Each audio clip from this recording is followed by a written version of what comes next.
What's going on, everybody? Welcome to Monday stream here on Twitch. I'm the Siege.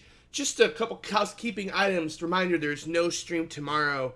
I get days off now. So, days. I mean day off. So I will not be here tomorrow. So just a reminder, if you don't see me on, that is why. And then, yeah. Guess when I said one of the housekeeping items, I meant housekeeping item. Okay, let's do it. We're going to talk today about the ceiling and chalk. So what we're going to do is we're going to use this 3-game slate as an example. Kind of just go through chalk plays that, evaluate whether they really do have a ceiling or not. I think we'll be able to do this some of this is kind of self-explanatory, to be honest, but I still want to kind of just go through the motions. And kind of make sure that we're all kind of on the same page and try to identify ceiling in chalk. Okay. With that, let us begin with the first poll question of the day. Which is, does Eric Bledsoe have a ceiling at 55.7K? We'll type in 1 for yes, 2 for no, and let's do it. So, just to kind of warm you all up, does Eric Bledsoe have a ceiling at 5.7K? Can we talk about the coronavirus? We could just take this stream off the rails if you guys really wanted to, but there's 19 people here. I'm sure some people actually want to talk about some NBA. No. All right, you guys are just trolling me now? Really? You're going to troll me? All right, fair enough. I'm here for the troll, I guess. This was a pretty obvious question. So I'll give you guys 20 more seconds to answer if you want to lock in an answer. This is probably the easiest question you're going to get, guys. Now's your chance to vote. This is the easy one. So, all right. Obviously, of course, right, Eric Bledsoe has a ceiling at 5.7K. We can talk about why, obviously, just in case there is someone that's confused or wants to know why. Eric Bledsoe's in line to play 34 to 35 minutes. Usage rate goes up to near 30% with no Giannis on the floor. That's a 15% usage bump, and his points per minute on average go up about by 15%. The price is up. Let's see, what is the price up? 300. So that's not even 10, obviously. So we're getting incredible value here on Eric Bledsoe. Simple enough, right? So again, right? So let's just re-ask the same question.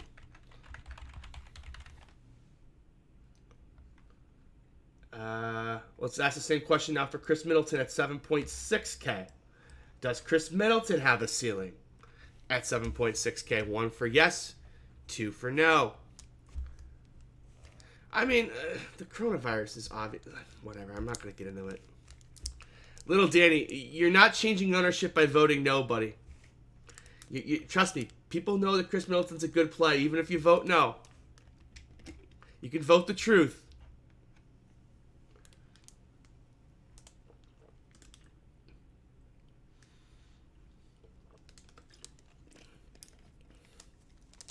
Give you guys 30 more seconds to vote if you want to log in some votes. The questions will get a little harder. Nobody to spend up on. So isn't that the whole reason why you would play 7.6K Middleton in a dream spot with no Giannis? So, okay.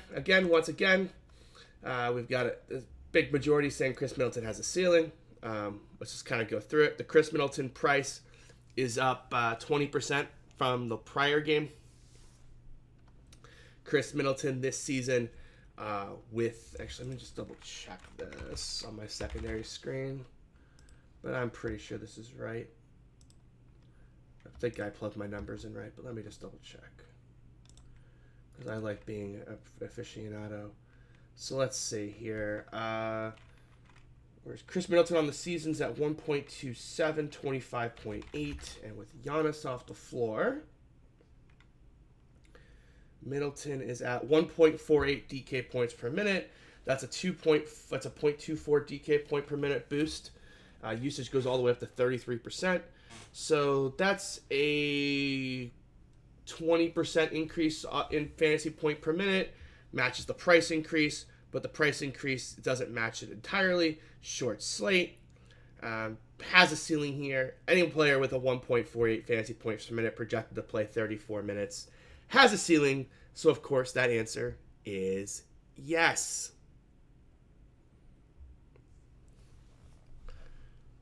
Okay, let us move on to someone who's not so obvious. Here you go. Miles Bridges. Now let's take a real vote. Does Miles Bridges have a ceiling at 5.5K? Here we go. Now this is going to be one that will be fun. 1 for yes, 2 for no. Now this one should get interesting. Again, this is Miles Bridges.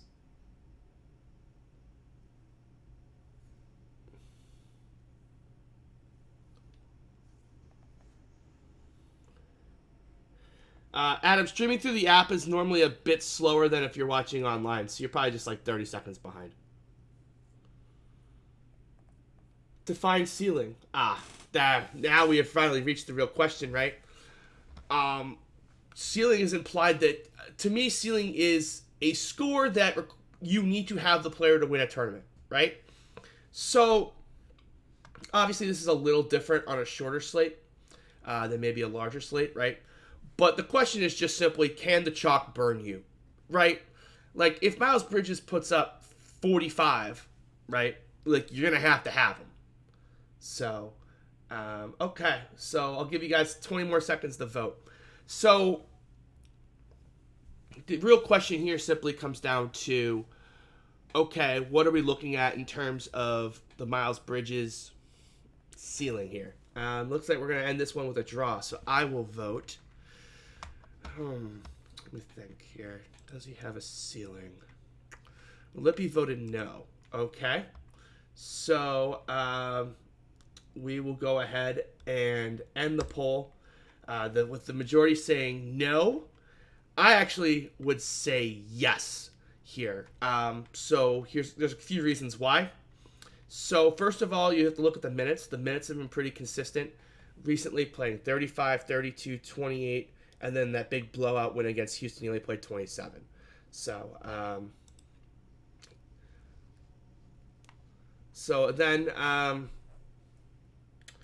right, so he's got the minutes. Then we look at the fantasy point per minute production. And so far he's been at 0.8 fantasy points per minute. Okay, that's not great. But over 32 minutes, 0.8 comes out to about 25 fantasy points, 26 fantasy points. Then you factor in the matchup. And the matchup against Atlanta is about as good as you can get. It's pace up here. So that means that the median for him is about 28, 29 fantasy points. And so if I throw this in the randomness demo and I assign a randomness number to him, once I project him out for 30 average, so we'll just throw up 30 projected points for him on average. And then let's see, the standard deviation is that, so let's throw in randomness of 66%. Let me just throw in 1,000 simulations here.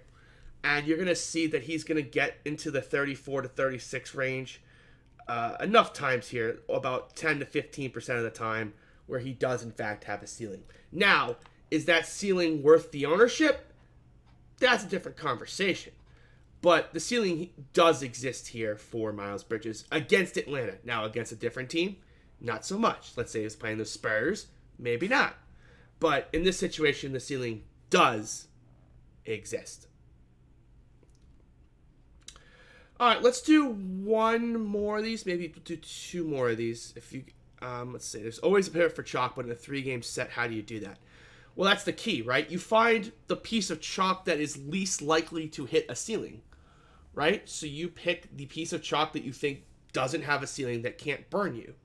So that's what we're doing. That's what the whole point of this exercise is, right? So when people ask me why I fade player X on a short slate, I come to that determination that that player doesn't have a true ceiling to beat me enough of the time, right?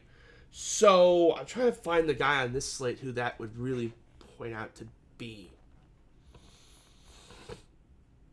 Actually, for me on this 3-game slate, right, I would fade Donovan Mitchell here just about every time, right? So if we look at Donovan Mitchell this season, he really just hasn't posted a ceiling game a lot. A lot of it is just mediocre games.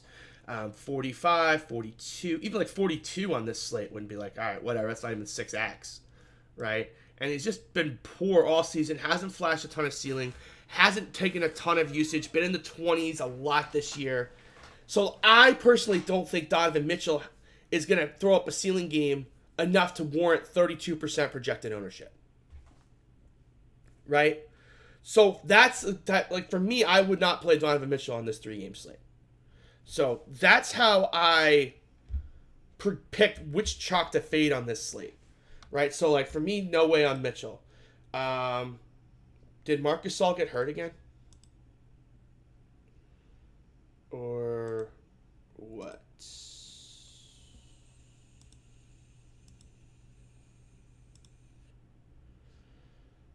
Let's refresh.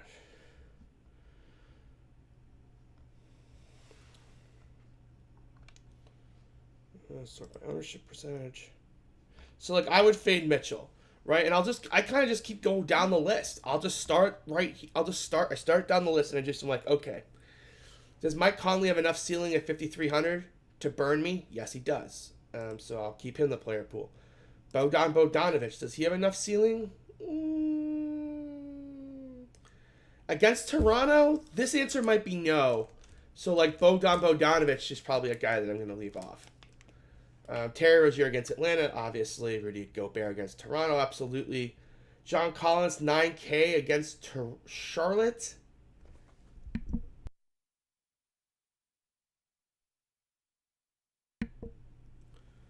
You're insane if you're fading Middleton and Bledsoe. Why would you fade them?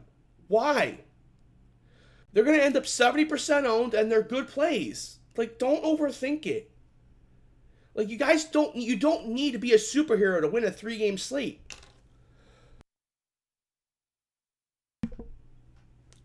You really don't. Like, you just have to pick a couple spots to pass. You don't need to. We do lineup reviews every single day. Not every single day, but multiple times a week between Manny's stream and my stream.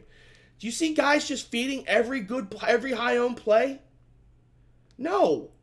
This isn't baseball. This is basketball.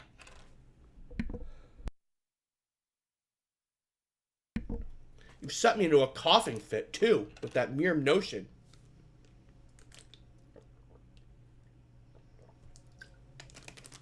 Ugh. Like, John Collins at 9K, does he really have the ceiling to burn me here?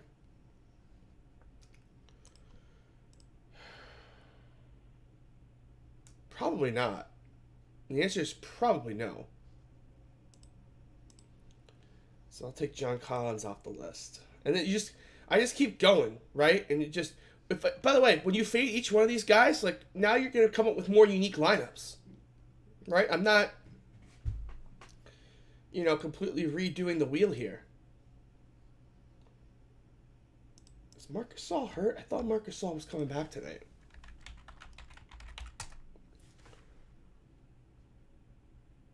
Yeah, he will play off the bench. So, like, I'm worried about Serge Ibaka, too. Like, projecting him for 31 minutes with Marc Gasol back? Yeah. I guess he could play I guess it could be like 12 minutes off the bench, but the price is just a little too cheap, though. Can't get rid of him, but I want to. Gasol played last night. Oh, wait, is he off? Is back to back? Yeah, they would have ruled him out though. I think if they were going to sit him out. How many minutes did Gasol play yesterday? I can't say I played DFS yesterday, so I must have missed that in my research. How much did he play?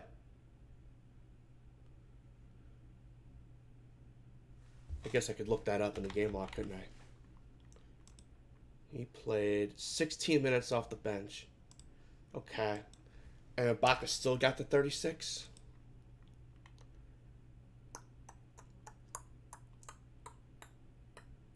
Yeah, Ibaka can just stretch the floor too much for Gobert to put him on the fade list, though. As much as I would like to. Yeah. Does Norman Powell have the... Oh, so that's why you guys were asking about Norman Powell earlier. Okay, I got you now. Okay, so let's just look at Norman Powell. Right, so Norman Powell's at 6,800. That's expensive. The guy just... I mean, he obviously just showed you he has got a ceiling at that price twice. Right? Now the question is just, is he going to shoot 50% from 3 on 8+ attempts every game? Probably not, but do you really want to start going against the heater? Back-to-back flying into Utah, though. Yeah, I could definitely see why you guys want to fade Norman Powell chalk, but if he's not going to end up chalky, I don't know if I'd want to fade that necessarily. Rozier's got a ceiling, right? It's Atlanta. A point guard against Atlanta. That has a ceiling on its face. Right? Like, I understand that it's Terry Rozier and he's super inconsistent, but it's a point guard versus Atlanta. We are not going to just start ruling out point guards against Atlanta from our player pool because they have no ceiling. Like, that would just... You all should stop watching if I was making that argument, right? Like, that would just be absolutely insane. We're just trying to find chalk plays that just don't have enough ceiling to burn us. I mean, look, these are NBA players. They have career nights, right? I'm just saying in a certain situation, like, how often are they going to burn us in this game? So,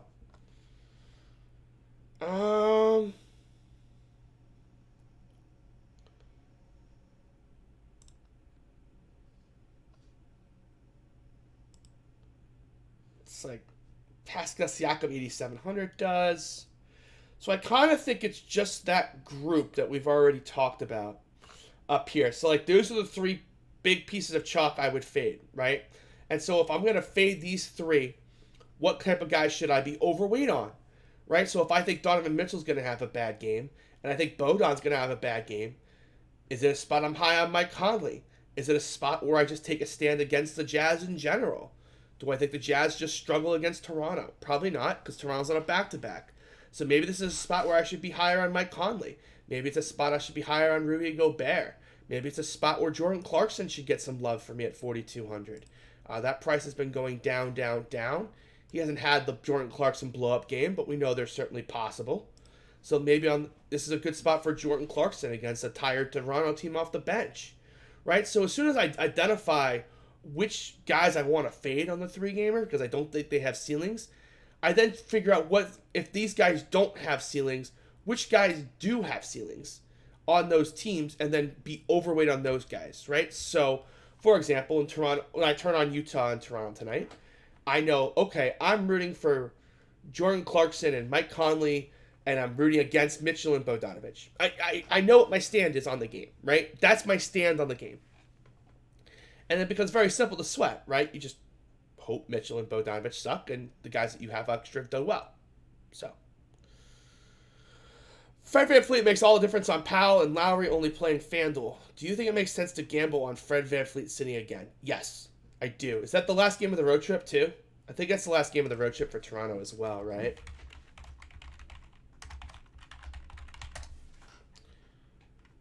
Yeah, they don't play again until Saturday. Seems like a pretty good Saturday. Today is Monday. They don't play again until Saturday? Is that seriously right? If they don't play again until Saturday, absolutely just rule them out. It sure looks like it's right. Just haven't seen that in a while. A Monday to Saturday? Yeah, it's a Monday to Saturday. Wow. Yeah, I would just rule him out. Like, if he sits out today, he gets an extra Tuesday, Wednesday, Thursday, 4 days of rest. I don't see him playing. So yeah, I would rule out Fred VanVleet. And that also, by the way, on FanDuel is another way you can come up with edges on these 3-game slates. Like, that's a really good point, Arizona Bay, right? Because on 3-game slates, you're still paying huge rake. You're still paying 15% rake or whatever the nonsense they charge these days is, right? You have to try to find edges on this slate to be worth playing. By the way, if you don't think you have an edge on a slate, why are you donating 15% rake to it? Like, why? Like, just give me the nickel and a half or whatever it is per team, right? Like, it's just silly. Brian, asking me about cash is literally the dumbest thing you could ever do. I don't play cash. I do not pretend to play cash. I would never, unless something is super, super obvious, I will never give cash game advice. Because I don't know that meta at all. It is not me. So, but like, for example, if you're playing FanDuel today, like, taking a stand that Fred VanVleet sits out and playing Norman Powell is a very smart edge. I would absolutely do that, Arizona Bay, if I were you. Man, 4 days off is nice this time of year, too. And they don't have any back-to-backs for a while after that, either. Man, it's pretty nice. They got a nice little bit of stretch schedule here coming in. Well, this games get a little harder, but they don't go back. They've got a nice little stretch here where they don't really have any tough road trips coming up until April. That's a nice little stretch there for Toronto. A little bit worried as the Celtics. We got to get a little healthier here. So.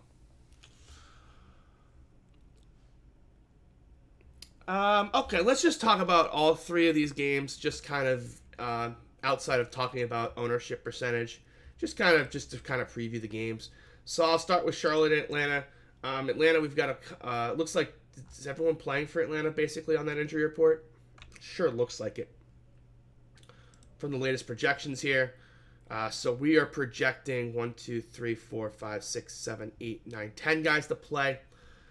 So at that point, tough to really love anyone. Trae Young, the best of the group, I would say. But I don't mind Reddish and Hunter. They've been playing big minutes and playing better recently. Although Cam Reddish played awful apparently last time game. Oh, he got hurt. Okay. So, but again, Cam Reddish has been kind of in and out of the lineup. I don't know if you really want to trust yourself with that. But Hunter, 5,200 is definitely a strong option.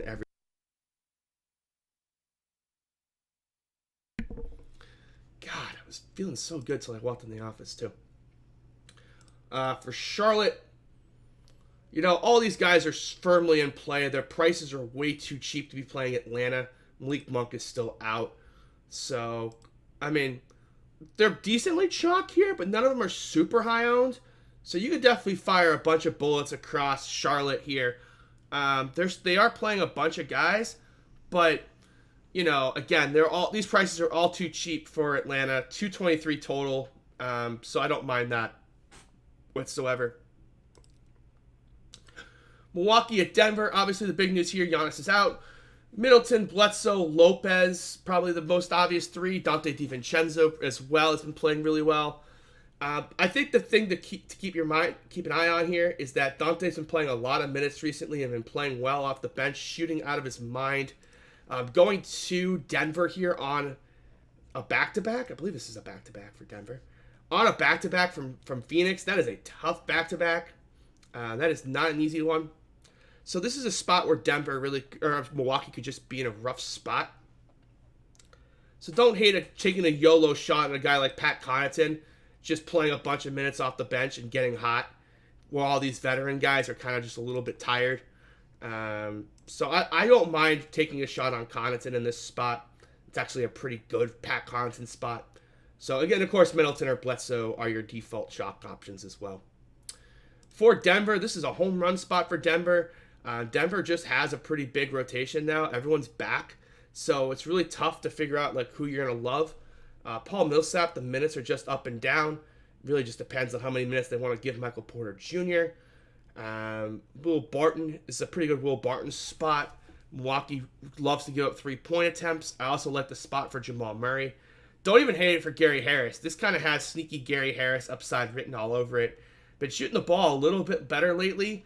$4,400 for Gary Harris at low ownership is probably my favorite of the plays we've talked about so far. Toronto at Utah. I mean, obviously Jokic is in play. He likes to shoot as well, but I'm not really wild about it. Toronto at Utah. We just mentioned it. I'm going to project Fred VanVleet out, which makes Norman Powell a strong option. Kyle Lowry is going to be unowned on this slate. It's a tough back-to-back flying into Utah, but again, Toronto's one of the better teams in the league. Expect them to play well. If Marc Gasol was to get ruled out, don't forget about RHJ or Boucher, but we don't have any reason to suspect that Marc Gasol is going to sit on the back-to-back, but just keep your eye on that. OG Anunoby coming off of a really pathetic couple games is a really sneaky tournament play. Normally he's been losing his minutes when he hasn't been shooting well. The fact that he's kept his minutes recently really is a strong sign for OG. So if he's going to play 40 minutes, even at 6,200, at 4% on a 3-game slate, I think he's got a lot of merit because we've seen the ceiling from him. And if he's going to play 40 minutes, it's a lot easier to hit a 45-point game, even on low shooting when you're just out there that long. So OG Anunoby, 6,200, definitely has some appeal for me in tournaments. Utah side, I mentioned Clarkson. That's probably the one. Clarkson and Conley. I'm going to be out on Bojan and Mitchell. Again, don't think they've got the ceilings to burn me. We talked about that earlier in the show. That's the 3-game slate preview. So if you guys have any questions, I'll take them now. If not, we can call it a stream a little bit early today because I don't want to let this ramble since I am going to post this over on the YouTube channel. I don't see any questions. So with that, guys, really do appreciate it. I'll be back on Wednesday.